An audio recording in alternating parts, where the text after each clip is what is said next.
Bonjour chers élèves, je vais faire un petit rappel de numération qui est important pour comprendre toutes les techniques opératoires. Donc je vais inclure ce rappel dans ma vidéo pour les additions et pour les soustractions. Donc si vous l'avez déjà entendu, vous pouvez passer rapidement pour voir la suite. Je n'ai que 10 chiffres de 0 à 9 pour exprimer toutes les quantités jusqu'à l'infini. Comment je vais faire? Je vais utiliser un système très ingénieux, c'est le système de numération décimale. Quand j'arrive à 9, je n'ai plus de chiffres pour la suite. Et bien qu'est-ce que je vais faire? Je vais prendre les 10 unités que j'ai comptées et je vais les transformer en une dizaine. Je n'ai plus d'unités puisque j'ai utilisé mes 10 unités pour faire une dizaine. Je vais écrire ce nouveau nombre comme ceci. On a réutilisé les mêmes chiffres pour exprimer une nouvelle quantité. Le chiffre de droite, c'est le chiffre des unités. Il indique combien j'ai d'unités. Là, j'ai plus aucune unité puisque je les ai toutes utilisées pour faire une dizaine. Et ensuite, j'ai, à gauche de mon chiffre des unités, j'ai le chiffre qui indique le nombre de dizaines que j'ai. Là, j'ai une dizaine. Pour bien comprendre comment ça fonctionne, on va utiliser le tableau de numération. C'est un tableau à colonnes et chaque colonne correspond à la valeur du chiffre dans le nombre. Le chiffre le plus à droite, c'est le chiffre des unités. Ensuite, vous avez le chiffre des dizaines, des centaines, etc., etc. Quand je compte et que j'arrive à 9 unités, je n'ai plus de chiffres pour exprimer la suite. Alors, qu'est-ce que je fais? Je transforme 10 unités en une dizaine. Je n'ai plus d'unités, du coup, et par contre, j'ai une dizaine. Ce que je dois comprendre, donc, c'est que je ne mets jamais deux chiffres dans la même colonne.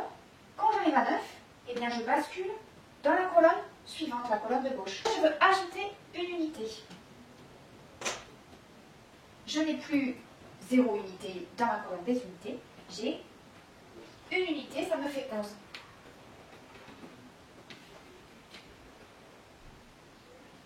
Dans ce nombre-là, 11, eh bien, j'ai une unité et une dizaine. Je vais avoir le même problème avec les dizaines. Quand j'arrive à 9 dizaines, qu'est-ce que je fais? Je vais transformer 10 dizaines en une centaine. Je vais donc avoir une centaine. Et les 10 dizaines que j'avais, je ne les ai plus puisqu'elles ont basculé dans les centaines. J'ai donc 0 dans la colonne des dizaines. Maintenant, si j'ajoute une dizaine, eh bien j'aurai 1 dans la colonne des dizaines. En tout, j'aurai 111 unités. Et vous voyez que, en fonction de sa position dans le nombre, le chiffre ne va pas avoir la même valeur. Là, j'ai 3 1, mais ce 1 représente une unité, celui-ci une dizaine, et celui-ci une centaine. Voilà comment, grâce au système de numération décimale, avec 10 chiffres, je peux représenter n'importe quelle quantité. Avant de faire les soustractions en colonne, je peux vous rappeler qu'une soustraction peut se faire aussi en ligne, quand elle est facile, bien sûr. Là, je vais faire 64 moins 32. J'ai 64, 6 dizaines et 4 unités. Je vais commencer par soustraire les unités toujours. Je vais faire 4 unités moins 2 unités. J'enlève 2 unités, ça me fait 2 unités, bien à droite, à la place des unités. Ensuite, je vais soustraire les dizaines. Je vais faire 6 dizaines moins 3 dizaines. J'enlève donc 3 dizaines et il me reste 3 dizaines. Voilà, c'est simple. Si j'ai un petit peu de mal à faire ma soustraction en ligne, je vais la poser en colonne. En alignant bien les unités avec les unités, les dizaines avec les dizaines et les centaines avec les centaines. Je vais donc soustraire d'abord les unités. Je fais 8 moins 7, il reste une unité. 4 moins 2 dizaines, il reste 2 dizaines. Et 5 moins 3 centaines, il me reste 2 centaines. Voilà pour une soustraction facile sans retenue. Je vais faire 354 moins 37 et je vais poser ma soustraction en colonne pour ne pas me tromper. Je dois aligner les unités avec les unités, les dizaines avec les dizaines et les centaines avec les centaines. Je vais donc à chaque fois écrire mon nombre en commençant par les unités pour les aligner toutes à droite.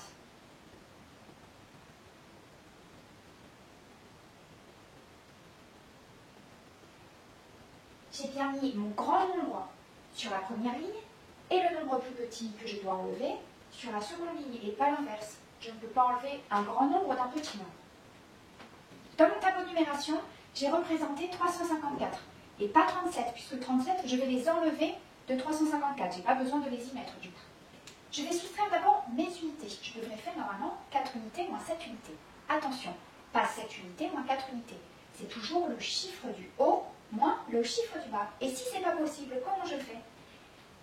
Là, on va pouvoir s'aider du tableau de numération pour comprendre. J'ai 4 unités et je devrais enlever 7 unités à 4 unités, ce n'est pas possible. Je vais donc enlever une dizaine. Je vais la transformer en unités, en 10 unités. J'ai donc 14 unités dans mes unités et je peux donc soustraire 7 à ces 14 unités. Il va me rester 7 unités.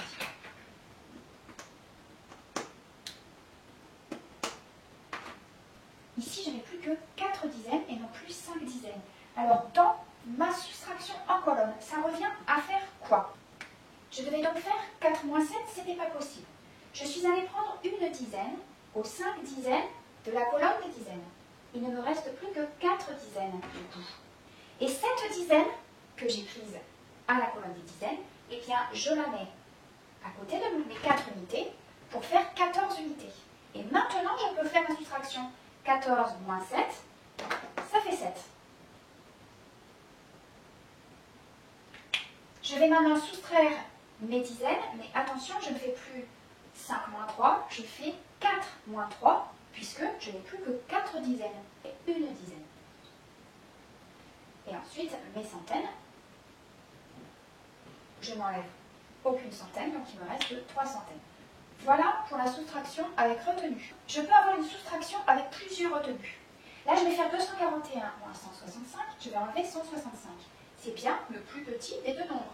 Par contre, le chiffre des unités en haut est plus petit que celui du bas, et le chiffre des dizaines en haut est plus petit que celui du bas. Donc, ça va être un petit peu complexe. Mais si on se rapporte au tableau de numération, on va comprendre la procédure. Donc, je devrais faire normalement 1 moins 5, ce qui n'est pas possible. Comment je vais faire? Bien, je vais faire comme tout à l'heure. Je vais prendre une dizaine à la colonne de dizaines que je vais placer dans mes unités. Je vais donc avoir 11, et cette fois-ci, je peux faire 11 moins 5, ça fait 6. Il me restera 6 unités. Dans ma soustraction en colonne, qu'est-ce que ça donne? Je devrais faire 1 moins 5, c'est pas possible. Je vais donc prendre une dizaine dans la colonne des dizaines. Il ne me restera plus que 3 dizaines, comme ici. Et là, je vais mettre ma dizaine à côté de mes unités, ce qui me fait 11 unités. Donc je peux faire 11 moins 5, et là, ça fait 6. Je vais faire la même chose ensuite avec mes dizaines. Je dois soustraire mes dizaines. Attention, il ne me reste plus que 3 dizaines. Je devrais faire normalement 3 moins 6. C'est pas possible non plus. Alors, je vais prendre une centaine que je vais mettre avec mes dizaines, ce qui me fait non plus 3 dizaines, mais 13 dizaines. Et avec ces 13 dizaines, il pourra faire 13 moins 6 dizaines, ce qui fera 7 dizaines. Dans ma soustraction en colonne, qu'est-ce que je fais donc? Je devrais faire normalement 3 moins 6 dizaines, mais ce n'est pas possible. Je vais donc prendre une centaine, il ne me restera plus qu'une, je vais la mettre avec mes dizaines, ce qui me fera 13 dizaines. Et maintenant, je peux faire ma soustraction, je peux enlever 6 de 13 dizaines, ce qui me fait 7 dizaines. Je vais maintenant enlever mes centaines, je fais 1 moins 1, et j'ai 0 centaines.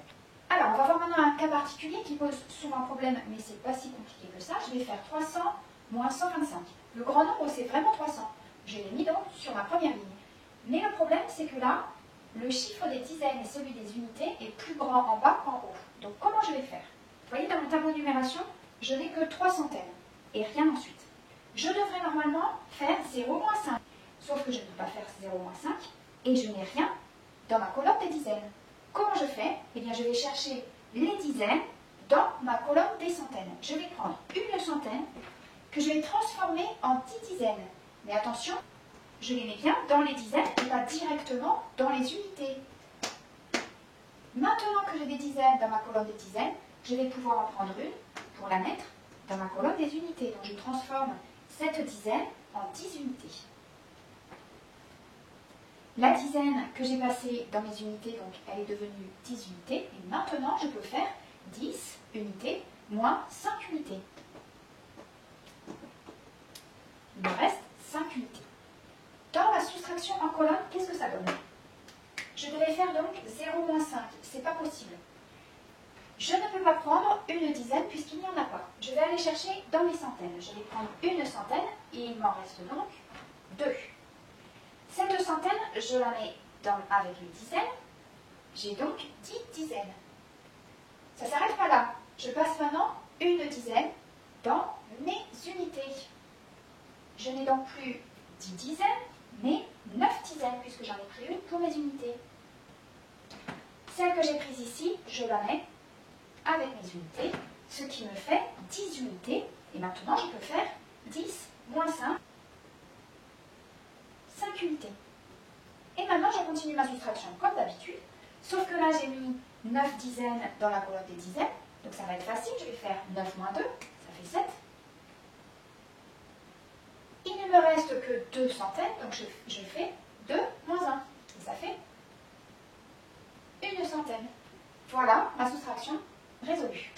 Je vais expliquer maintenant une deuxième technique opératoire qu'on utilise pour la soustraction et que beaucoup d'élèves apprennent à l'école. Cette technique, elle s'appuie sur une propriété de la soustraction. Si j'ajoute le même nombre aux deux termes de la soustraction, c'est-à-dire aux deux lignes de la soustraction, eh bien mon résultat, il sera le même, ça ne bouge pas. Pourquoi? Parce que la soustraction, c'est l'opération de la différence. Donc on calcule la différence entre deux nombres. Si j'ajoute 10 à un nombre et 10 à l'autre, eh bien la différence entre les deux nombres, c'est-à-dire l'écart qu'il y a entre les deux nombres, il restera le même.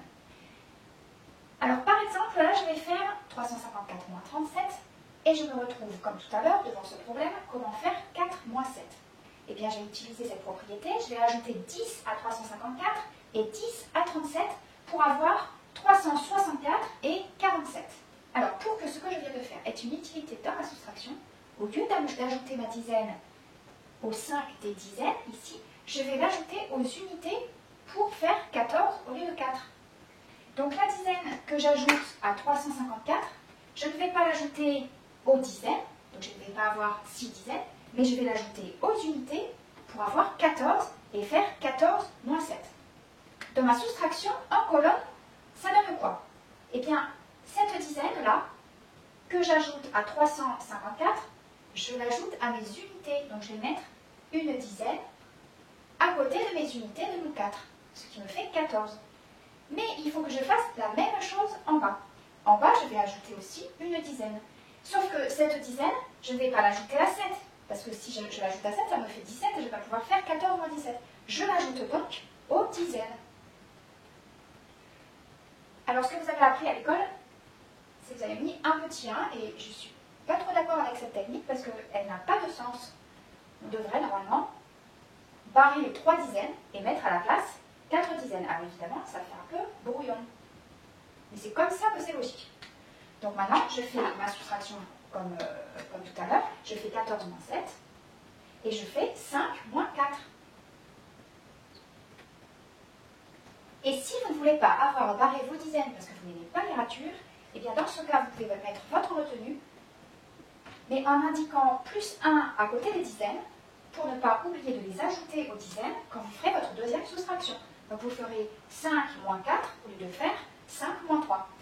J'ai fini avec les soustractions, je vous remercie, à bientôt.